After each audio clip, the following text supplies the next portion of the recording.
This is Action Network's basketball betting podcast presented by BetMGM.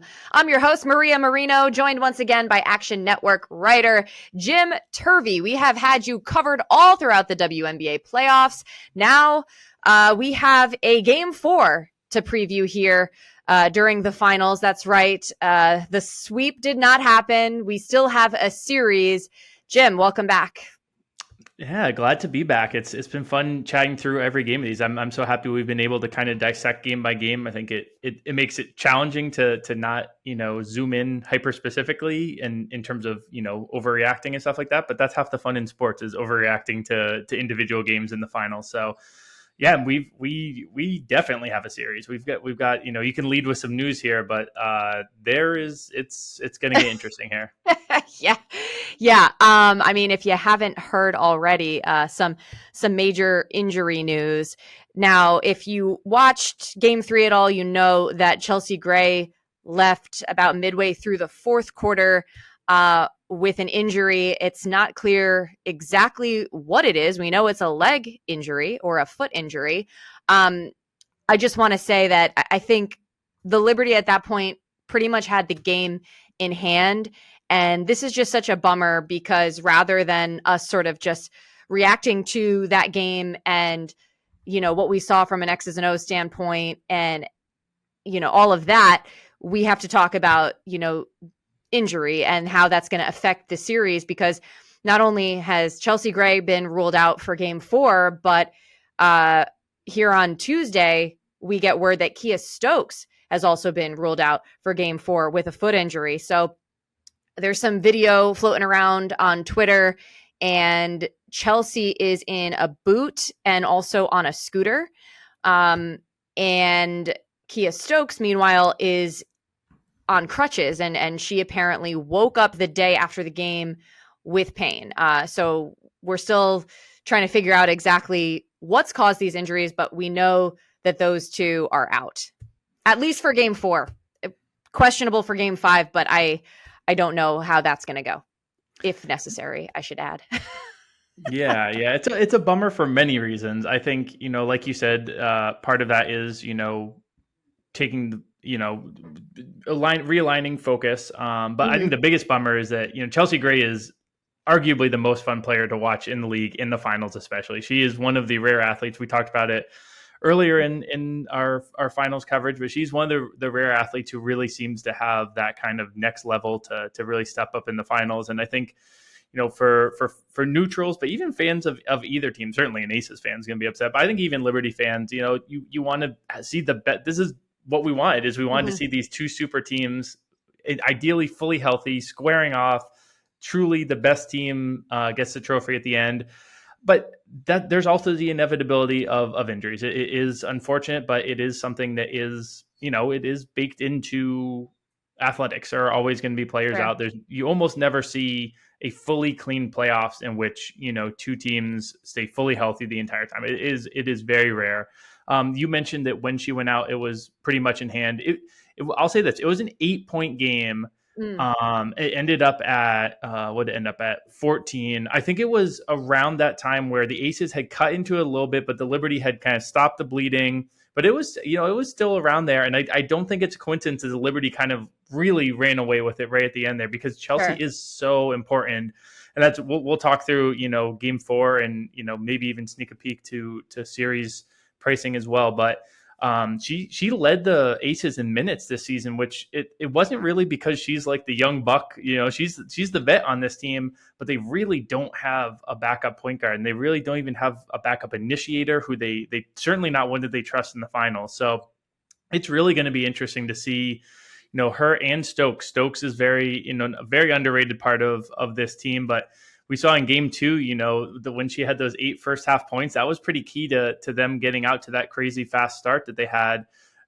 This is a team that does not have great depth. Missing 2 starters in addition to Candace, who they haven't had in forever, it really has them in an interesting spot, and leaves bettors looking at, lots of different angles here. So I think there's going to be a lot to talk through here.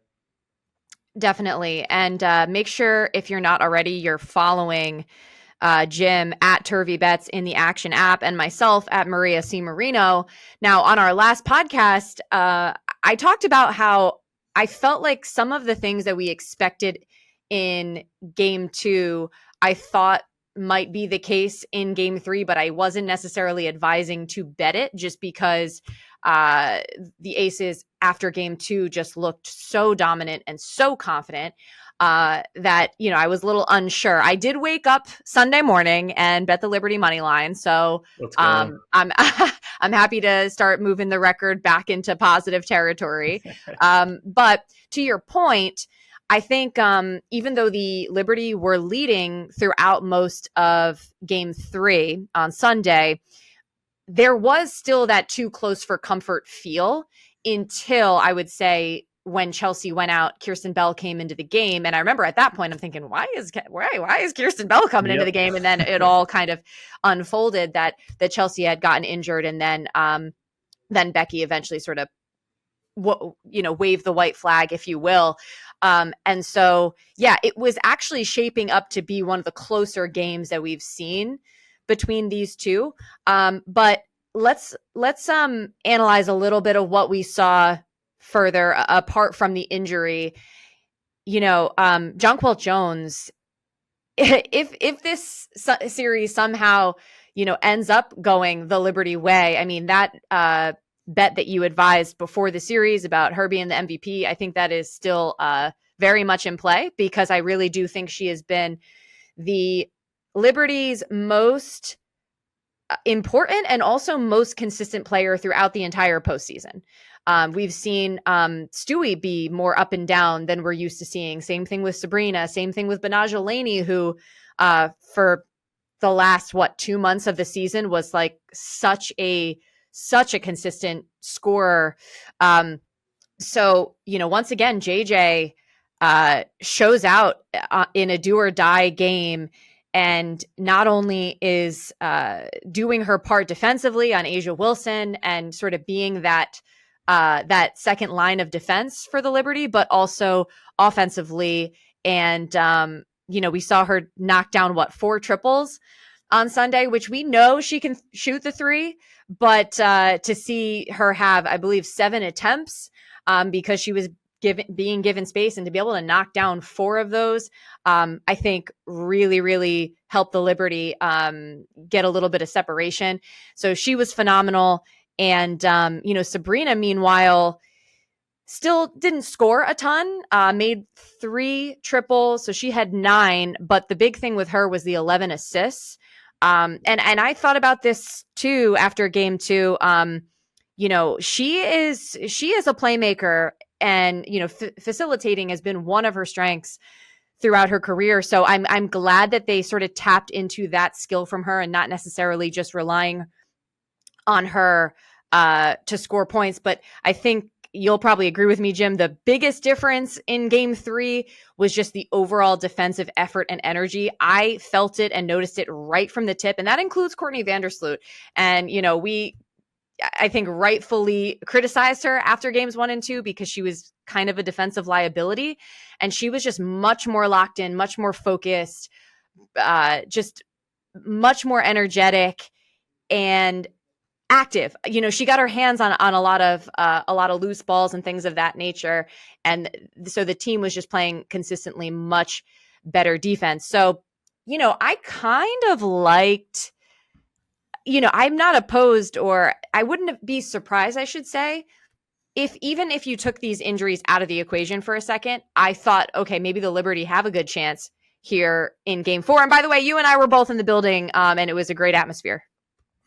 Yeah, absolutely. I think you do well. I think all the talking points are kind of naturally going to be looking forward after these 2 big injuries, especially Chelsea. I think, Key is very important, but I think maybe we think her injury is less severe. We'll approach that as news comes out, but also she's not quite at the level of Chelsea. So the Chelsea Gray injury is going to be the natural talking point. But I think it's really interesting to look before that injury happened. We finally, had like a close game, but the Liberty were pretty much leading the whole time. They did look finally like the team. I think you and I certainly, speaking for myself, those first 2 games almost confounded me. I didn't really know what to make of it. I didn't know if the Liberty had just looked scared. They didn't look scared in game 3. I didn't know if the Aces defense had found another gear to kind of shut down the Liberty. And then on the other side, I didn't know if they had found another gear to, shoot at a level that I didn't find sustainable for the finals. All 3 of those came back to earth. And suddenly the Liberty looked like, on par with, if not slightly better than the Aces, which is basically where I was at before this series. So for me, I felt like I got the key. I got out of the insane asylum. I was like, okay, this is the last 2 games that made me feel totally crazy. I am now, I don't feel as crazy. So I think a lot can be said for, like you said, that crowd, I believe it was record-setting gate. I think that was the exact terminology, the most in ticket sales ever. Over 17,000 people to be exact. Yeah, and it was electric. And one thing I thought was really cool when you were talking about JJ and she came to this team and because she wants that. She got so close a couple times before. And so she got the post game interview on the court, and like the first thing she did was like, "This is so." She basically said, "This is so cool." Like looked up at the crowd and was like, "This is amazing." I think, I tend not to overweigh narrative as much. I'm more of the numbers type, but I do think there is something to be said for, I think there is a flip in perspective from how these 2 teams are approaching it. We talked a lot in those first 2 games about how the Aces were the aggressors. They were taking it to the Liberty. They certainly might still be able to do that, but the vibe switch, with Chelsea out, she is the dog. She is the one who is absolutely driving them. She'll be doing it from the bench, but there's something to be said for having that person on the court and really setting the tone out there. It's going to be really interesting to see where they get that from. I think it's going to be Asia. We'll talk through later. As we go through props potentially, I think she's gonna. I think it's awesome. It's gonna come down to the last 2 MVPs, and Asia. She has been upset, and her coach has been upset about her not being MVP this postseason. This is a great time to, if she steps up and has like 35 and 15, and they win in New York without Chelsea Gray. I think that shuts down the conversation for a bit, and I think she has it in her. The question is, with Stewie and JJ to throw at her, is it going to be possible? So it's going to be a really fascinating game. All of these games have been excellent narrative-wise. It's been all over the place, but I think this is maybe the most intriguing of all the games so far. Definitely. And we will get into the game, how we're betting it, sort of what we expect game script wise, and of course, what you're eyeing in terms of props. But before we do, I just want to remind everybody that Buckets is presented by BetMGM. Use bonus code ACTION when signing up to get up to $1,500 paid back in bonus bets if your first bet loses. For new users in Arizona, Colorado, Illinois, Indiana, Iowa, Kentucky, Louisiana, Maryland, Massachusetts, Michigan, New Jersey, Ohio, Pennsylvania, Tennessee, Virginia, West Virginia, and Wyoming. Terms and conditions apply. Must be 21 or older. Gambling problem? Call 1-800-GAMBLER. Okay, so game 4.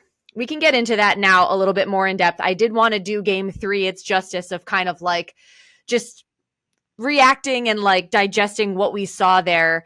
But for the spread, we are looking at now the Libs favored by 5.5 or so. When the line opened, I believe it was 1.5, but I saw up to 3. So clearly that when that news dropped on Tuesday about both Chelsea Gray and Kia Stokes being out, that line moved quite a bit. So it's a 8 p.m. tip Eastern on ESPN. Do you have any thoughts on a side here?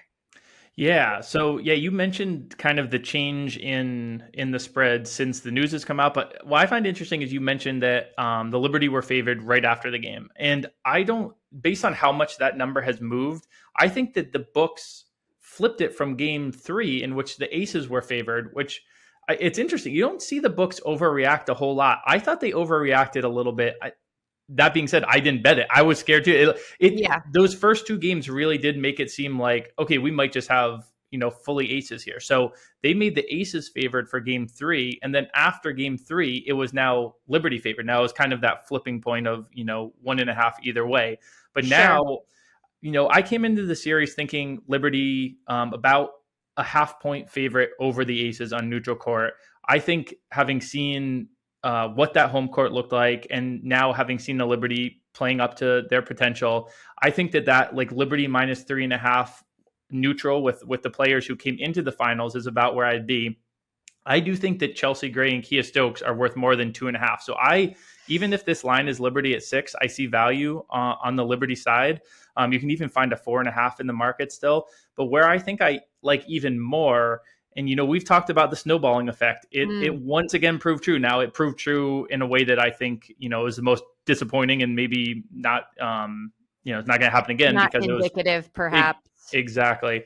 But you can get Liberty by double digits at around 2-1, and you can get Liberty minus 15 at plus 400. There is a decent chance that the Liberty get out of the gates strong.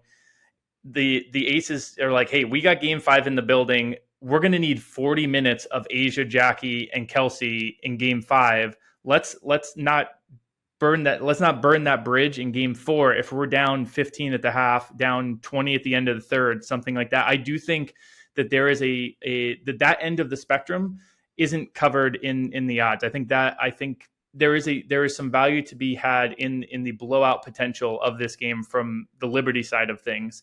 There's a couple other ways to attack this, but I wanted to flip over to you as well to see if you were on the side. This is tough. Like I said, I felt like seeing how the Liberty responded and seeing that while they were winning throughout the majority of the game, they didn't necessarily play their best. You and I actually talked about that on Sunday. Like, yes, JJ played incredible, but there were some sloppy things. There were some things that weren't executed as well as they could. And because of that, I was like, okay, I think they're onto something, and I think they could actually even up their level a little bit. I'm a little bit thrown naturally by the injuries, because sometimes injuries can be weird. And you talk about the narrative side of it, because I think that's where I tend to fall, like when you and I have these discussions. And like, of course, the Liberty are going to say, we prepare the same way no matter what, and yada, yada. But like, is there going to be a subconscious complacency? Is there going to be like a rallying effect for the Aces? I find it hard to expect that, given now that Stokes is injured as well. Like, even if it was just Chelsea, it'd be like, okay, well, Alicia Clark is a starter caliber player. She's the 6th woman of the year. If you get her to play more minutes, like, they're probably okay. But now with Stokes too, I mean, I feel like somebody like Kayla George will have an easier task in terms of, Stokes is relied upon for her defense and her rebounding.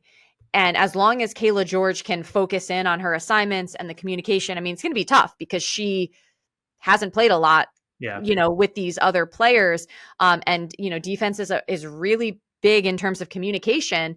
And the reason I talk about Kayla George, by the way, one of my friends, Jackie Powell from the Next, had tweeted about just Kayla George and Alicia Clark not wearing like the different color pennies that usually the players would wear coming off the bench in their practice. So that would presume that Kayla George would be in the starting lineup. We obviously don't know that for sure. I'm really beating around the bush here and just kind of preventing. I'm like putting off, making a pick. I think that because of the blowout potential we've seen even prior to these injuries, to me, Liberty makes sense. Liberty makes sense to cover, but to be fully transparent, I'm still a little shook by just how much how much the series has shifted all of a sudden. No, it's a great point because we talked about how much it's kind of interesting to see how much the books overreact in one direction, and now it's very much moving the other. Now, part of that is the injuries, but also I think injuries are a classic way for the public to overreact and the books to kind of be like, oh, we're not going to overreact quite that much. So it is crazy to see the shift from Aces minus 1.5 in game 3 to now Liberty up to, -6 at some books. But you brought up such a good point about the like not they didn't Liberty didn't play all that well, and you can frame that in two ways. You can say, Brianna Stewart, Sabrina Ionescu, and Benijah Laney, all three of them have not had a single game in the finals where they even once scored their season average for points per game. That's pretty crazy. Mm-hmm. But a decent part of that is because the Aces are an incredible defense, and they've had JJ be the one to beat them and Sloot. Those are the two that they want beating them, not the other three. So you can cut that both ways. You can say that this Aces team has shown an ability to really hamper the Liberty's arguably, three of their top four weapons. That is a plus. That's not a negative. The counting on it regression to come there is maybe not entirely fair. Now, the flip side of that is let's look at matchups a little bit. So if Kayla George and Alicia Clark are going to be the two coming in the lineup, and I think that does make a lot of sense. I originally had Kirsten Bell slotted in that fifth starting spot. But I think with the size that the Liberty have, I think it does make a lot of sense for Kayla George to be the fifth starter, and then for Kirsten Bell to kind of be that spark plug off the bench if they need offense and 3-point shooting. So if they go with Kayla George, that means that either Stewie or JJ is going to have Kayla George on them. Kayla George, all due respect, she's not at the level of Akia Stokes defensively. I'm going to be watching the game and seeing if the Liberty are just relentless in trying to like pick on that matchup. And when Kirsten Bell is in there, again, she's got good length, but just not used to playing with this top unit. When I had Bell projected in the starting lineup, a bet that I was really looking at was Benijah Laney over 13.5 points. I think she might be able to get there, even if it is Clark that starts the game and would likely be her matchup. But in those minutes that Bell is on the court, I'm really going to be looking at Laney to use a lot of movement. She's like the Liberty's most active player. She's always on the move, finding corners, finding space. The number one thing, if you haven't played with a 5-person unit a lot, you can lose track of people at times. I think Laney getting loose in the corner for a couple of threes, her 3-point prop is over 1.5, and it's -180, which is pretty juicy. It's implied 64%, but she's hit that 6 out of 8 this postseason. And I think this, of all the matchups in the postseason, is actually maybe the one that's most interesting for her. So that's another one I think to keep an eye on, especially if we get news that it is Kirsten Bell in the starting lineup. But I think you did some good research there, and I think it does make sense to see Kayla George.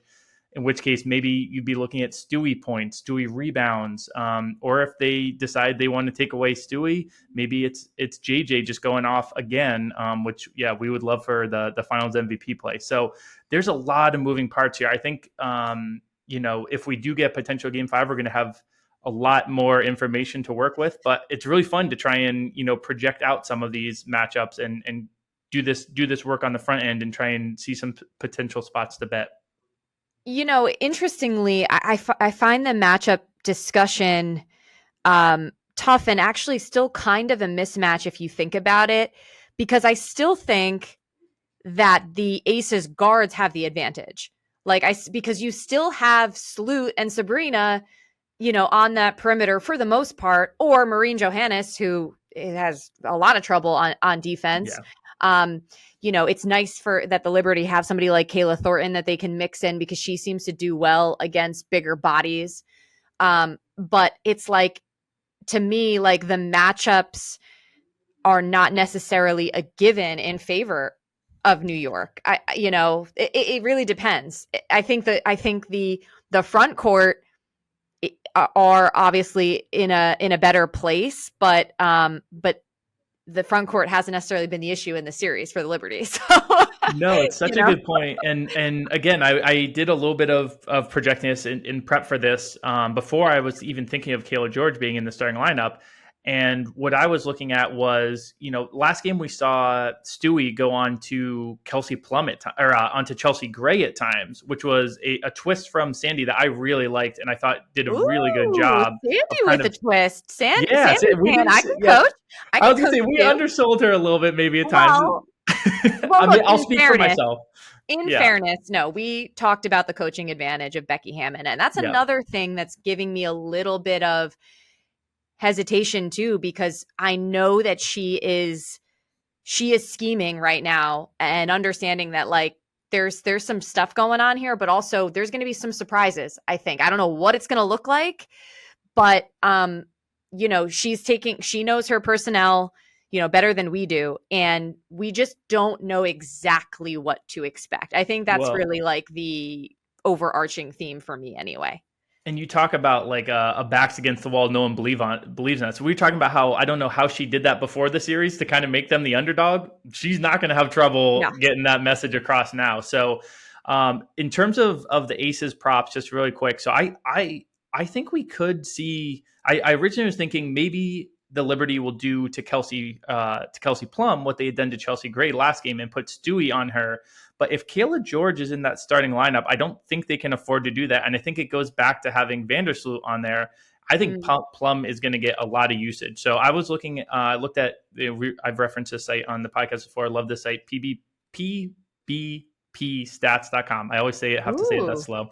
But it does great on-off stuff. So with Chelsea off the court, all three actually, Asia, Jackie, and Kelsey, all see their scoring rise, which is not super surprising, you know, when you have someone who averages about 17 points per game off the court. What I thought was interesting is that both Asia and Jackie actually saw their field goal percentage go up with Chelsea off. Now, I think there's some noise in there. I think because of the minutes that Chelsea will have been off are likely during blowouts, maybe against lower quality opponents. But I think that, you know, Asia is a name that I am coming back to of like, I could see this being a decent play for an escalator on Asia. I am on the Liberty as a whole this game, and I do think there's a decent chance of blowout. But if I want to look, if I'm going to be on the aces side of things, I think it's going to be Asia just having an absolute monster of a game. 35 and 15 were the numbers I threw out earlier. You know, if you're putting together a same game parlay, you know, stuff with her just really going off and an aces win, I think is, if you want a long shot ticket on this and you want to be on the aces side, I really do think that that's kind of the path to victory. You know, I'm worried about that because I think what we saw in game 3 was more in line with what we saw throughout this season in terms of Asia struggling against Jonquel Jones. And I think JJ only kind of just asserted that notion. And I do wonder, I wonder about her ability to sort of weather the storm without that same sort of support, you know, from her point guard and everything else. So this is such a quandary to me. And by the way, we talked about another thing that Sandy did. Correct me if I'm wrong. Was Laney guarding Jackie Young throughout the whole series, or was that a game 3 thing? I feel like I noticed her on Jackie Young a lot more in game 3. I definitely noticed in game 3 because they were going back and forth at each other a fair amount. You're right. Jackie was getting super frustrated, and she ends up only with 8 points. I would think that she's going to look to attack a lot more. And you know, I wouldn't be surprised if she has a big game. But the Chelsea, it's just like she's so integral to everything they do from a confidence standpoint, from a communication standpoint, on offense and defense. Like Chelsea Gray's defense was definitely a factor on both Sab and Sloot, like for sure. And just like we talk about how they looked scared. That came from Chelsea, Chelsea. taking it upon herself to just meet them at half court and just rip the ball out of their hands. Yes, exactly. Can I say one thing really quick to your point? Because you make a very good point on Asia. So the last game she was 4 of 16, and now in theory, Stewie might be in the post more often. She might have to deal with that even more. So I think that's a decent point. So maybe the way we attack is an escalator on all of the big 3, because the surrounding cast is really, we've seen it from the aces. They aren't going to score. And I mentioned earlier that all 3 see their points per possession go up. So the books are obviously going to know this to a certain extent. But again, I think if you play, you know, a plus 400 escalator on points for each Asia, Jackie, and Kelsey, and one of them hits, you're in the positive. And I do think it's Good likely idea. one of them goes off because I don't see Alicia Clark or Kirsten Bell really chipping in all that much. If they're going to make any sort of a game of this, Yeah. I think one of the three is going to We hit. haven't seen any lines on Clark, have we? Just out of I curiosity. have not yet, no. And I haven't Because seen Kelsey Plum assist. That's the other one I would look for that I hope comes out before the game. okay, copy that. Sorry, I Just cut you because off. Yeah. I thought and plus minus won't really tell you much in this scenario, but I thought that the Clark minutes on Sunday were quite productive. Like I just feel like she is another one who's kind of underrated. She's an incredibly good defender. She always seems to make a timely bucket. She seems to be super calm and so I'm interested to see. She played 27 minutes in the last game and yeah, I'm curious just the impact that she's going to have getting more minutes. But we talked about this even before game 2, just the fact that Becky was essentially playing a 6-person rotation and can the Liberty help get the Aces into foul trouble? Can they, do this or that? Like that's going to be, even more crucial in terms of the actual game script. But yeah, I have not.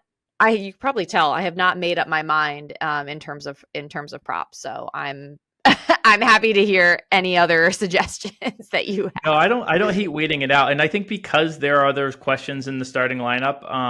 Again, I always talk about how I think that to a degree books struggle with the far ends of uncertainty. I think the medians are a little bit easier to find than the extremes sometimes, especially when there are more unknowns. So I think leaning into those unknowns and trying to get big plus numbers is a decent idea in a game like this where there are a lot of question marks in terms of who's guarding who's going to have their usage rate up, how Right. many minutes are people going to get. I think those are it's a decent time to look at longer plus money bets.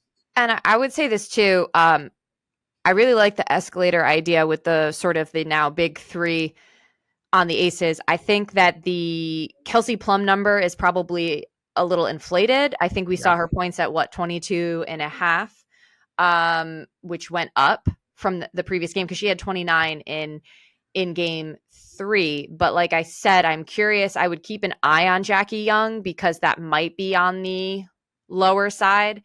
And we know what she's capable of. And I've seen her, play well at Barclays Center, even if it wasn't an Aces victory. So we have that.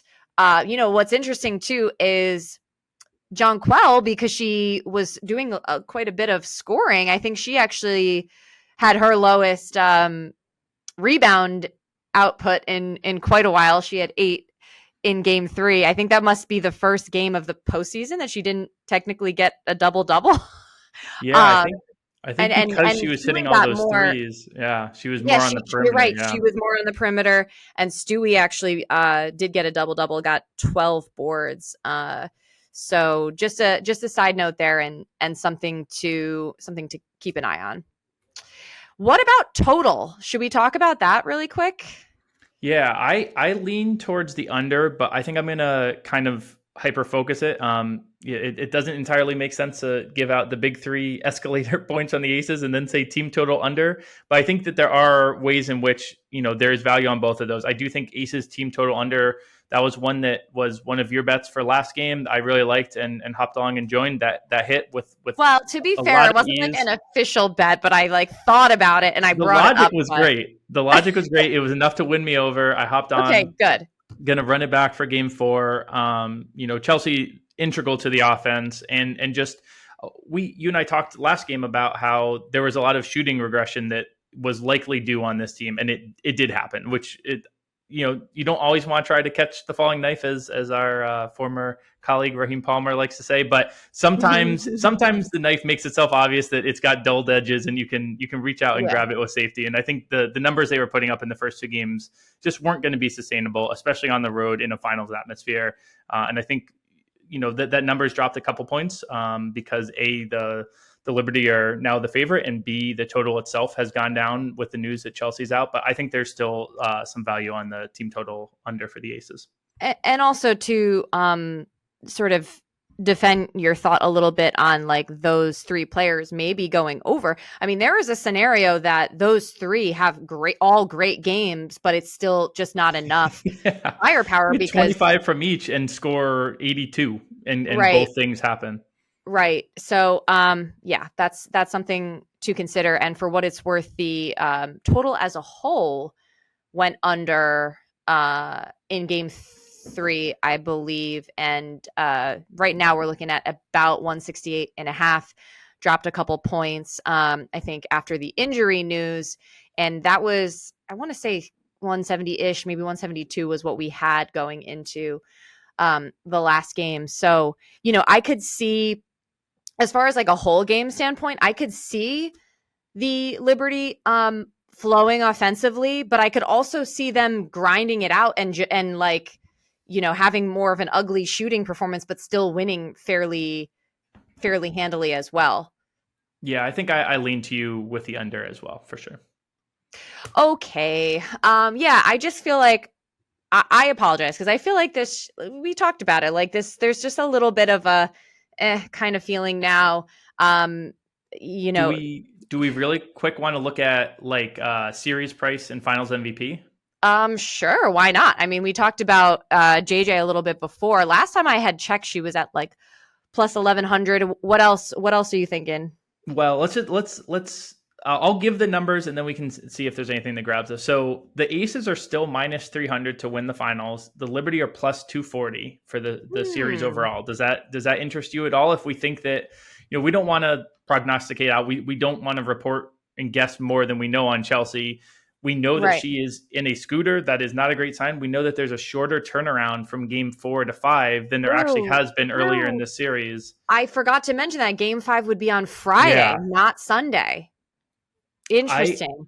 if I was not heavily leveraged on the Liberty already, I think I would be on the Liberty at that plus 240 price. I'm not going to double down, so maybe that use that as a point of Yeah, knowing how it's much something to I'm in note. or out on Yeah. them exactly. But I think at this second there is value on Liberty plus 240.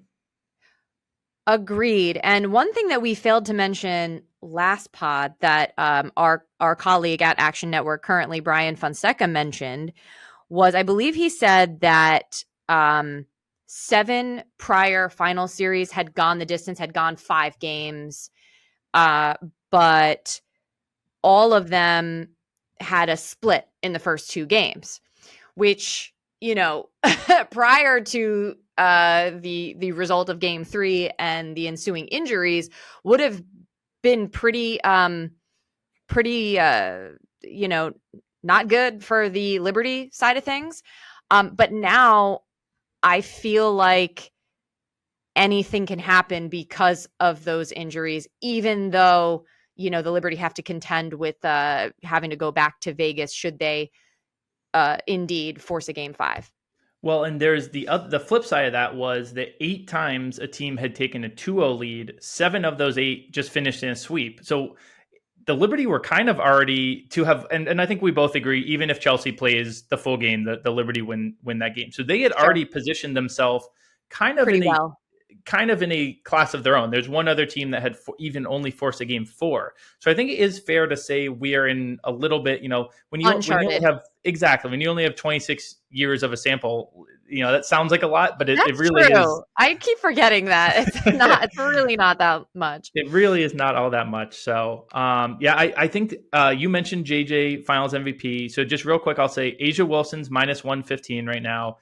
Stewie plus 500. Kelsey Plum plus 350.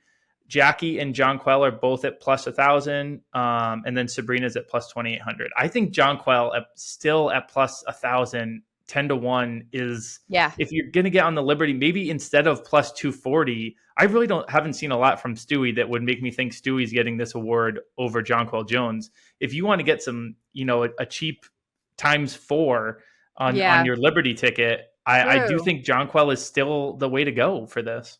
And if you're leaning aces, I think we mentioned this. This is a strategy that you had going into the series. You didn't see the value on Stewie or Asia, but from an aces perspective, you're still getting quite good value on Kelsey and Jackie. Yeah. And I think now that Chelsea Gray is likely out potentially for the rest of this series, those two, I wouldn't be surprised, especially Kelsey, because Jackie struggled last game. So maybe there's a play on Kelsey Plum for MVP if you feel like the Aces will find a way in this series.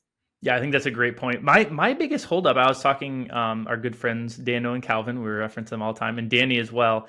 My biggest holdup on Kelsey is I haven't heard people talking about her as if You're right. she could be found. You know what I mean? Like I feel like there'd sometimes be a little buzz coming out of the first two games. To me, that wasn't the buzz to the point where I was like, I think the voters at this second would just vote Asia. I really haven't heard that, even though, again, she had 29 in game 3. So I am a little bit curious if it is going to be one of those things where so much has been made of the regular season MVP that it's kind of like we can't not give it to Asia again. Imagine like down the road, we're looking and we're like, we gave it to Kelsey Plum over Asia Wilson. Like Asia Wilson's a top 5 player all time. What were we thinking? So I am with you in thinking that 350 has some value, especially if you want to play the Aces in some manner.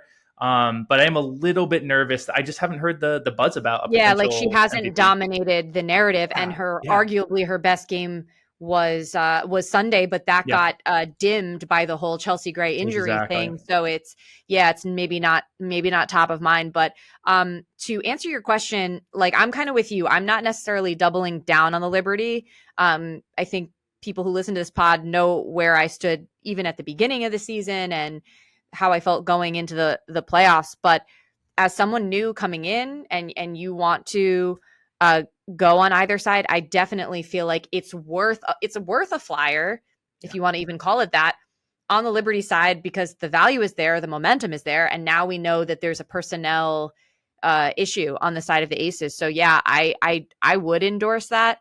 I don't know. I don't know if I'm like gonna double down, like I said, but I did, if you recall, put one of my bets before the series was Liberty in 5, and that was at a plus 500-ish number. So that is, I'm kind of just like happy to that's a great call. Rest on my laurels there. I'm not gonna, just based on how lopsided games 1 and 2 were, I'm not gonna like go further on that, if that makes sense. Do you have a JJ ticket yet? Are you intrigued by adding one if you don't? Yes. Okay. Yes. Okay. That answers that question, because I probably should have done that, especially since I already was kind of leaning Liberty. I should have just took it a step further and gone John Quell at even a really great number before the series, but I didn't because I'm an ass. But yeah, even at this point, I think you're right. I mean, I think that probably is the way to go. See, look at all the conclusions we're coming to. We're like talking this out and we're like, okay, that logically makes sense. And that's important because, like I said, I just think it's easy to get overwhelmed by the roller coaster nature of this series. So yeah, I'm glad. I feel like I've had some sort of resolutions in my mind. So that's good. Perfect. That's where you want to be at the end of a chatting it out podcast session. Yeah. So JJ, I'm gonna float MVP, and if you haven't bet the Liberty yet, I feel like kind of how could you not? And I don't want to say like, okay, the Liberty are definitely gonna win, but it just makes sense from a value standpoint. Yeah, I'm right there with you. I think we've been in lockstep every pretty much the whole finals, and we haven't jinxed it yet. That's good or bad. I know, but we will see. I think it should be I want to reiterate. I think it's going to be one of the most, like, if you're like a basketball head, like this is going to be one of the most interesting like matchups. I think you're going to see both coaches absolutely on their like laser focus A game. Not that you wouldn't be in the finals anyways, but there's so many factors now that you have to really be locked in. So it should be an awesome game. Just picture Sandy like waking up in the middle of the night, like, what is Becky cooking up? Like, you know what I mean? Just like losing sleep over it. But here's the deal. We are going to have at least one more pod because, regardless of the outcome on Wednesday, we will definitely wrap things up, but we'll definitely before Friday, because again, it's a game day is Friday. If we're going to be playing a game 5, we'll do another pod like this. But so we'll talk again later in the week. Once again, he's Jim Turvey at Turvey Bets. Thanks, my friend, for joining again. Love being on every time. I'll be here every time. All right. And thanks everybody for listening. Once again, we are presented by BetMGM. We will see you later in the week. We will leave the mystery of we have no idea what is going to happen here, but we will talk again. And I'm Maria Marino. Thanks for listening once again, and let's get buckets.